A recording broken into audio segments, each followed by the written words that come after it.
تو ہمارا ایک مستقل اصول یہ ہے کہ ہم جماعتوں پر نام لے کر اور ان کی نفی کرنا، ان کی تردید کرنا، ان پر تنقید کرنا، یہ ہم عام طور پر پسند نہیں کرتے۔ ہمارا کام یہ ہے کہ ہم اپنی جو مثبت دعوت ہے جس انداز میں وہ پیش کرتے ہیں۔ البتہ آپ نے جو باتیں کہی ہیں اس میں کچھ تھوڑے تھوڑے مغالطے ہیں۔ فی نفس ہی حدیث کا مطالعہ یہ بھی کوئی بری بات تو نہیں ہے۔ وہ اگر ایک اعتبار سے آپ کو بری لگ رہی ہے تو وہ یہ کہ چونکہ قرآن کی طرف ان کی وہ توجہ نہیں ہے، تو ایک نیگیٹو اسپیکٹ کے حوالے سے، ورنہ احادیث کا جو ہے مطالعہ جو ہے اس کو بیان کرنا، سننا، پڑھنا، یہ اپنی جگہ خود اس کے اندر نورانیت ہے، اس میں بھلائی ہے، اس میں فائدہ ہے۔ البتہ یہ ضرور ہے کہ اس کتاب میں ضعیف حدیثیں بھی بہت لے لی گئی ہیں، یہاں تک کہ موضوع احادیث بھی ہیں۔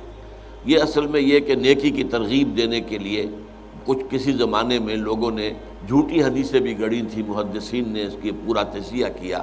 کہ لوگوں کو یہ بتایا جائے کہ اس چھوٹے سے کام میں اتنا بڑا ثواب ہے تو لوگ اس کو کرنے پہ آمادہ ہو جائیں گے، لہذا جھوٹی حدیث گھڑ دی۔ تو اس کتاب کے اندر اس میں خامی اصل میں یہ ہے،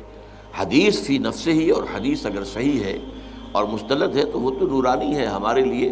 البتہ اس کا کرنا تو اپنی جگہ پر صحیح ہے، لیکن اگر وہ قرآن کی جگہ لے لے تو یہ معاملہ غلط ہو جائے گا۔ تو یہ در حقیقت گر حفظ مراتب نہ کنی زندگی، سب سے پہلے قرآن ہونا چاہیے، اس کے بعد حدیث ہونی چاہیے۔ پہلی بات تو یہ ہے۔ دوسری بات یہ ہے کہ ان کے ہاں اصل میں وہ سارا زور جو آپ نے دیا ہے کہ جب سب ٹھیک ہو جائیں گے اسلام کا نظام آ جائے، یہ بات غلط ہے۔ اس کی ہم تردید کرتے ہیں کہ اگر صرف دعوت و تبلیغ سے اسلام قائم ہو سکتا تو حضور سے بڑا مبلغ اور داعی تو کوئی نہ ہوا ہے نہ ہوگا۔ جب حضور کو بھی اپنی دعوت کے بعد اور دعوت کے نتیجے میں جو آئے انہیں منظم کر کے جماعت بنا کر اور پھر باطل سے ٹکرایا نہیں حضور نے، اور پھر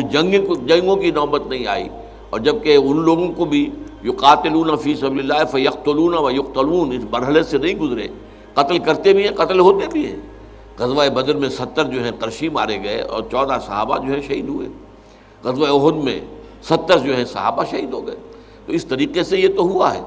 لیکن اس کے بغیر اگر آپ سمجھے اپنی جان دیے بغیر کہ آپ اسلام دنیا میں نافذ کر دیں گے تو وہ انہونی بات ہے۔ وہ بھی گویا کہ ایک اعتبار سے سیرت النبی کا صحیح مطالعہ نہیں ہے، اور اس سے در حقیقت، اور اس میں بھی یہ ہے کہ وہ نہی عن المنکر کی بات نہیں کرتے ہیں، بلکہ صرف جو ہے فضائل کے حوالے سے، اس کتاب کا نام بھی یہی ہے فضائل، تو فضائل کے حوالے سے نیکی کی تلقین تو کرتے ہیں۔ لیکن ہم یہ کہتے ہیں کہ ٹھیک ہے اگر کسی کی تلقین سے ایک بے نمازی نمازی بن جائے، روزہ نہ رکھنے والا روزہ رکھنے لگے، داڑھی شیو کرنے والا داڑھی تو اچھی بات ہے، بری بات تو نہیں ہے۔ لیکن یہ ہے کہ اگر آپ دین کا پورا تصور پیش نہیں کریں گے تو پھر وہی ہے، اس منفی پہلو کی وجہ سے اس کے اندر کمی واقع ہو رہی ہے، ورنہ فی نفس ہی نیکی کی تلقین، بھلائی کی تلقین، اگرچہ اس کے اندر معاملات کو بھی لانا چاہیے جو وہ نہیں لاتے، پھر سیاسیات کو لانا چاہیے، نظام کو لانا چاہیے۔ سب سے بڑی بدی جو ہے وہ نظام باطل ہے، نظام کفر ہے، اس کی نفی ہونی چاہیے، اس کے خلاف جد و جہد ہونی چاہیے۔ تو یہ ہے وہ چیزیں کہ جو کچھ ان کے ہاں نہیں ہے، اس کی وجہ سے جو کچھ وہ کر رہے ہیں وہ میرے نزدیک محدود سا ہو کر رہ گیا ہے، لیکن یہ کہ بہرحال پھر بھی کسی نہ کسی درجے میں فائدے سے خالی نہیں ہے۔ اب جو لوگ فرض کیجئے